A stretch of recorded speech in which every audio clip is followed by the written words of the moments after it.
Okay. Good afternoon. My name is Robert Olwe. I work for Nakada as the county coordinator for Nakuru County. And today is an exciting day because it is an international day against drugs and illicit trafficking. That is IDADA. With the theme World Drug Problem, persisting issues, new challenges and innovative responses. So this is an event that we observe and commemorate each and every year on June 26th. And as Nakada, we are commemorating it at the national level in Mombasa, but also in all the 47 counties, we are also holding this event. So for us, we're excited that today we've been able to meet here at Nyayo Gardens in Nakuru with many stakeholders, with our chief guest as the county commissioner who's come with the security committee together with the assistant chiefs. We also have county government represented, Alcoholics, Drinks and Control Department. We also have the county public health officer. We have various government organizations, probation office. We have National Syndemic and Disease Control Council. We have people drawn from community groups.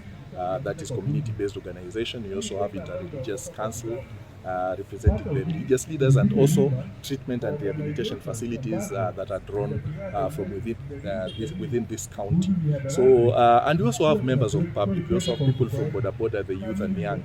So this day we are using it as an opportunity to continue to educate the public on the dangers of alcohol and drug abuse, and actually also share on what are some of the challenges that they are facing within the community setup, because we know even from our researches that 4.7 million Kenyans are actually using at least one drug, and of course the major one is alcohol at 11.8% in terms of prevalence.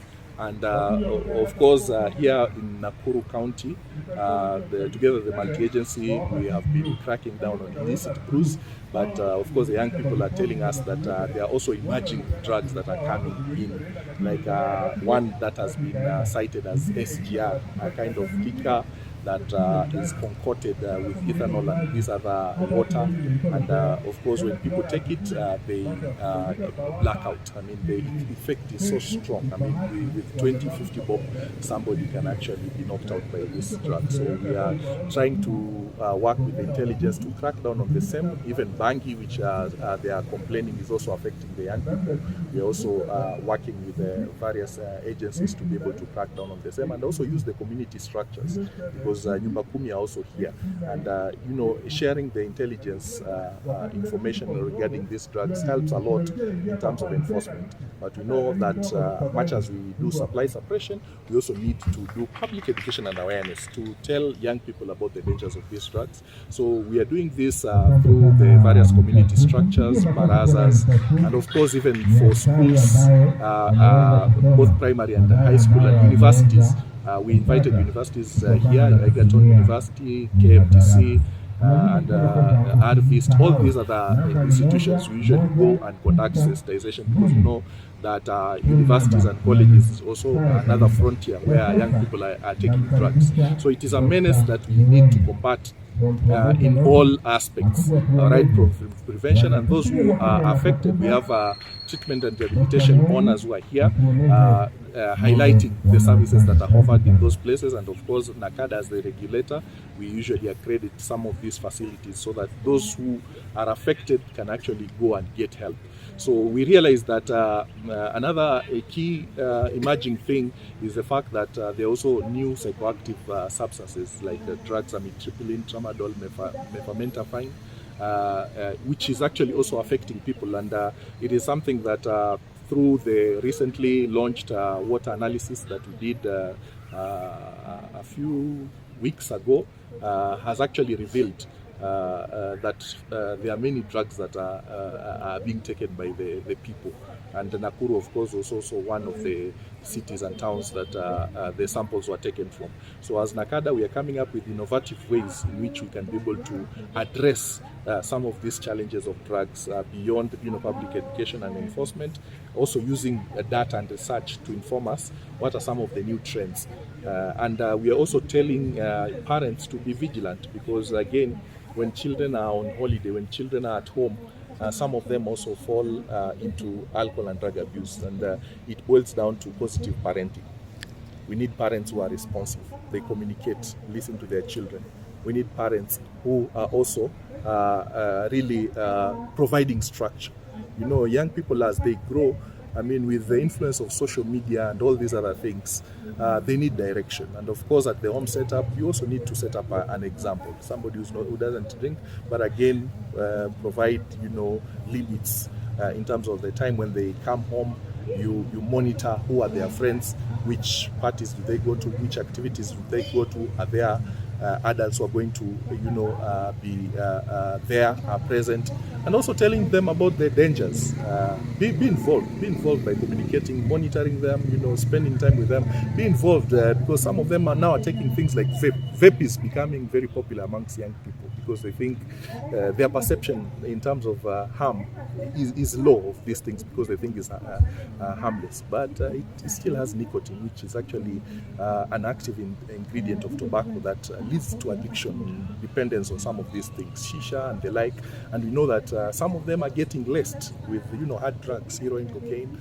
So they have negative impact. So we need to tell young people to be alert because even through social media, they can really be told where parties are. Some of them can access, you know, alcohol. And that's why in the national policy against alcohol and drugs, some of the propositions were on things like ban on online sale of some of liquor and drugs, and even in other places like parks, stadiums, like supermarkets and all that, where young people, because they are not followed up, can really access these drugs. So it is a concerted effort. We need to have a multi-agency approach where each and every agency is involved and works to ensure that we control drugs in the country, because clearly it's a menace. We see the challenges that are happening, even so to speak. Some people have actually told us even the banning of schools, which is quite unfortunate. You find that maybe some of the students had already started engaging in drugs. So we tell people to at least be careful and to be vigilant. And as NACADA, we are offering our support to partners and inviting everyone to collaborate, because this is not a one agency effort. It requires all of us to be able to protect our people so that they can become productive, they can become safe, healthy, and contributing members of the society. Because when we have a society where people are drinking, where there's a lot of addiction, then we know that we are raising a generation that is going to cause problems. So instead of curtailing their future through the drugs, we want to encourage them to get into, their academics, to get into sports. Right now, as a government, you're promoting digital economy and, creativity. We want them to be creative in ways that they can even earn income, but in which they can get busy. So that they don't have time to think about alcohol and drugs, which has caused also a lot of mental health illness, even in the family. Maybe one question. Yeah. Most of our young generation, yes, that is the youth, they get introduced to drugs. Some of them had drugs when they are in high school or primary. Yes. Maybe as NACADA, what are you doing to curb this charge? True, that's a very good question. Of course, in our study in 2022, it revealed that initiation into tobacco, for example, was 6 years. For alcohol was 7.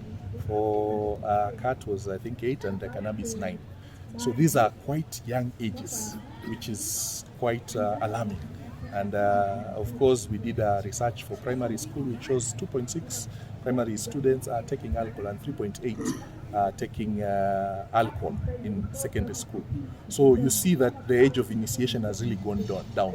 And that informed us, working with the Ministry of Education and TSC, to be able to develop what we call national guidelines on alcohol and drug abuse management in basic learning institutions, that actually give guidance on issues of, awareness creation on issues of alcohol and drugs, counseling and referral, how to manage incidences within the institution incident management, and also how to collaborate with the different stakeholders to monitor these issues. That is the boards of management, very, very critical, teachers, Ministry of Interior, and also us as NACADA to give input. So those are some of the things that we've developed, and we usually conduct a lot of sensitizations in schools. In high schools, we also conduct a lot of sensitization, and we also have life skills training where we've trained teachers and they are able to discharge the same to the students, where we are able to build their social skills, decision-making skills, how to resist drugs and peer pressure, and also how to be aware of the negative advertisement, because through adverts they sort of think that this thing is glamorous, is good for me, but it's actually not. So we're able to knock off all those myths. And of course, we've also developed materials that are age appropriate, from 2 to 4 years, 6 to 9, 12 to 13, and then of course 15 to 16, that actually give guidance to the students. And we also have guidance for teachers. We also have booklets for teachers that they can be able to read and actually share the same information.